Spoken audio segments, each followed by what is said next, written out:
Bom, a técnica de pontuação ponderada ela é uma técnica bem interessante porque ela identifica critérios relevantes para fazer a avaliação da localização dessas instalações. Então, você, a partir do momento em que você tem os critérios de decisão para sua avaliação, você vai definir a importância relativa de cada um desses critérios. E aí a gente vai atribuir um fator de ponderação ou um peso para cada um desses critérios.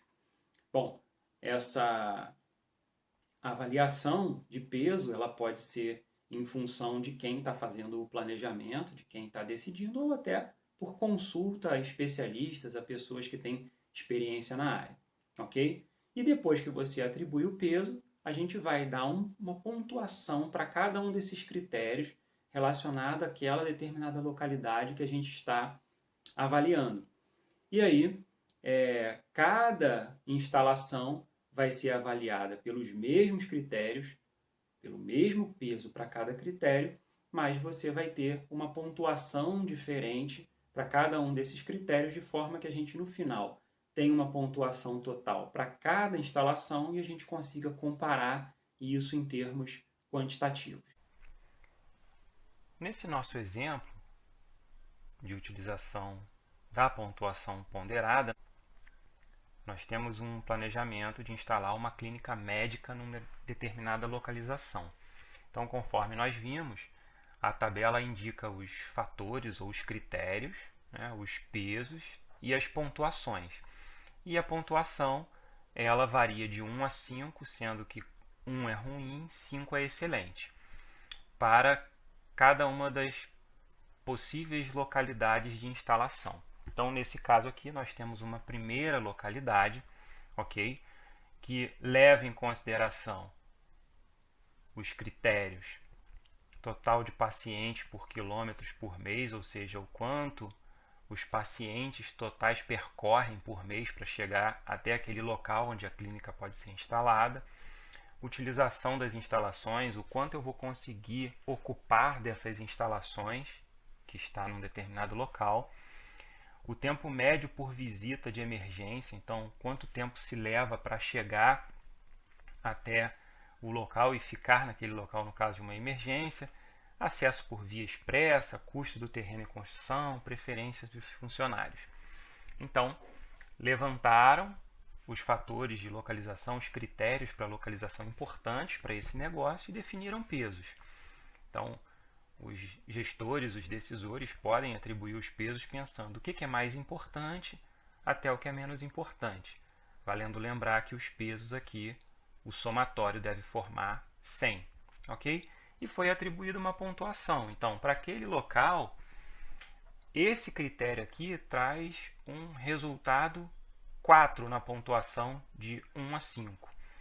Então, é uma pontuação boa, né? Se a gente pega aqui preferência dos funcionários, é nota 5, ou seja, esse local, no caso desse critério, ele tem a nota máxima, a pontuação máxima. Já o custo de terreno e construção, ele é ruim, ou seja, provavelmente é um terreno muito caro para construir, para se comprar, então foi atribuída uma nota número 1, que é ruim, ok? Então, o que a gente tem que fazer agora de posse dos critérios ou fatores de localização, dos pesos e da pontuação? Fazer uma conta da pontuação ponderada. Então, a pontuação ponderada para esse local específico é calculada multiplicando-se os pesos de cada fator por sua pontuação e adicionando os resultados. Então, nós temos aqui, se a gente for voltar, 25 vezes 4, mais 20 vezes 3, mais 20 vezes 3 e assim por diante. Então, a gente chega, nesse caso aqui, numa pontuação de 340. Nós temos agora um outro local onde pode ser instalada essa clínica em que foi feita a mesma avaliação. Então, são os mesmos fatores, os mesmos pesos. O que muda? A pontuação que se está atribuindo para cada um desses critérios, desses fatores, naquele local. ok? Então, a gente fazendo essa pontuação, a gente também consolida os pontos, né? Da mesma forma que a gente fez com a primeira localização, chegando a uma pontuação de 285. Então, se a gente for comparar os dois locais para a localização dessa clínica, o primeiro é considerado de melhor localização, visto que o valor encontrado no cálculo da pontuação ponderada é superior ao do segundo. Então, nós temos 340 em relação a 285, ok? Então, vocês percebem que, apesar de haver uma quantificação, uma ponderação, essa é uma técnica que trabalha muito com fatores qualitativos, né? Então, nós estamos atribuindo importância e uma nota, mas pensando num julgamento, né? Numa qualificação desses critérios, ok? O método do ponto de equilíbrio, ele é um método mais voltado para você atuar, tomar a sua decisão com base em custos.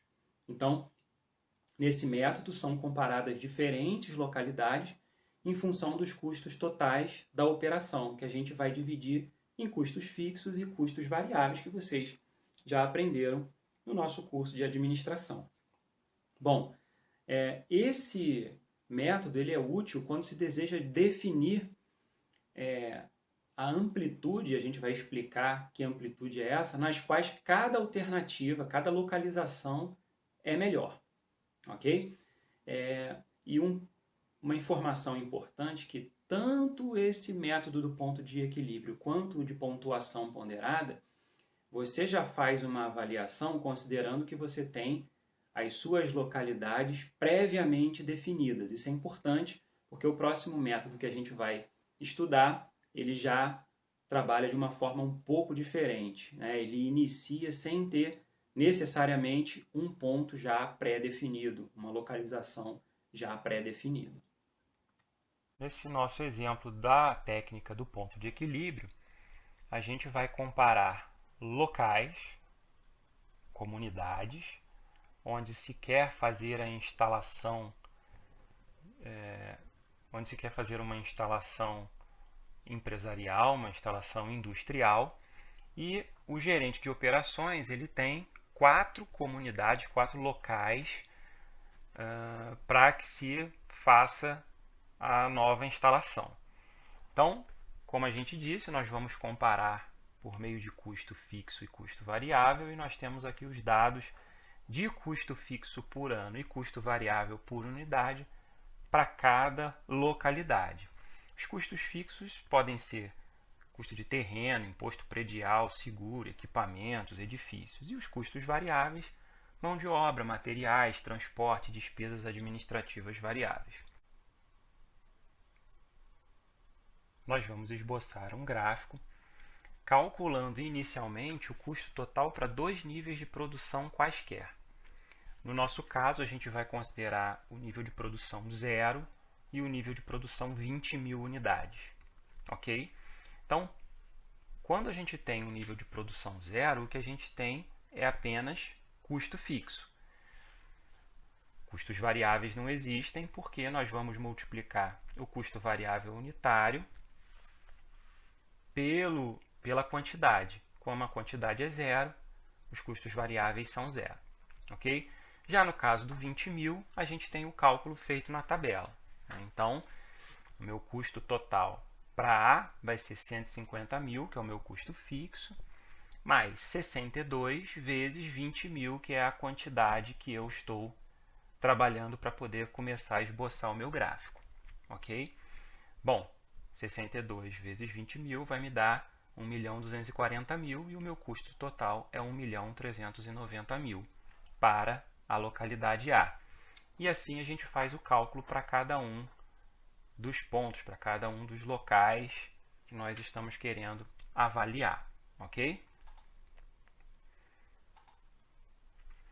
Bom, se nós pegarmos os resultados daquele cálculo que a gente fez para 0 unidade e para 20.000 unidades, nós podemos traçar gráfico para cada um dos pontos que nós queremos avaliar. Então, esse gráfico que a gente tem aqui, ele mostra as linhas de custo total, ok? Considerando que o custo ele vai ter um comportamento linear. Então, a linha para a comunidade A vai de 0 e 150 mil, ok? Então, está aqui a linha de A, 0 e 150, que são as coordenadas x e y, até 20 mil, ou 20, né, nessa nossa escala aqui, e 1.390. Tá? Da onde saíram esses resultados? Dessa nossa tabela que nós calculamos. 150, que é os 150 mil, 1.390.000, que a gente está representando na escala de 1.390. Ok? Bom, e nós fizemos isso para cada uma das localidades. E aí, o que a gente consegue perceber? Que existem áreas que são ótimas para cada localidade. O que a gente quer dizer com isso? No caso, por exemplo, de uma quantidade produzida, movimentada, né, naquela dada instalação, sendo de 0 a 6.250, nós temos que a melhor localidade é A. Por quê? Porque ela é o menor custo total se a gente for comparar com as demais. Ok? Então, se a gente tem entre 6.250 e 14.300, nós já temos aqui a localidade B sendo a melhor, porque é o menor custo total. Então, essas são as amplitudes que nós falamos há pouco, né? Ou seja, eu sei até que quantidade, até que quantidade uma determinada localidade é melhor para eu fazer a minha instalação. Ok? E nós temos aqui, dando o nosso exemplo, que de 14.300 em diante, nós temos que a localidade C é melhor. O que a gente consegue observar é que quando nós temos poucas quantidades, a localidade de menor custo fixo ela é melhor. E quando nós temos maiores quantidades, nós verificamos que a localidade onde tem o menor custo variável, ela se destaca, ok? Então, o gráfico indica que a comunidade A é melhor para volumes pequenos, B para volumes intermediários e C para volumes elevados. A comunidade D, ou a localidade D, não foi considerada, pois seus custos fixos e variáveis são maiores do que os da comunidade C. Ok? Então, como é que a gente faz para calcular o ponto de equilíbrio, que é a variável importante para a nossa decisão, né? Se vocês observarem, nós temos que no ponto de equilíbrio entre A e B, o custo total de A é igual ao custo total de B. Então, partindo do princípio que o custo total é igual ao custo fixo mais o custo variável unitário vezes a quantidade, nós podemos igualar o custo total de A ao custo total de B, o que nos daria essa equação, 150.000 de custo total, custo fixo de A, mais custo variável unitário de A vezes a quantidade, igual ao custo fixo de B, mais o custo unitário variável de B vezes Q. Se a gente coloca o Q em evidência, nós temos o resultado de 6.250, que é exatamente o resultado que está mostrado no nosso gráfico. E assim nós podemos fazer também para o ponto de equilíbrio entre B e C ou o ponto de equilíbrio entre duas localidades quaisquer. Ok?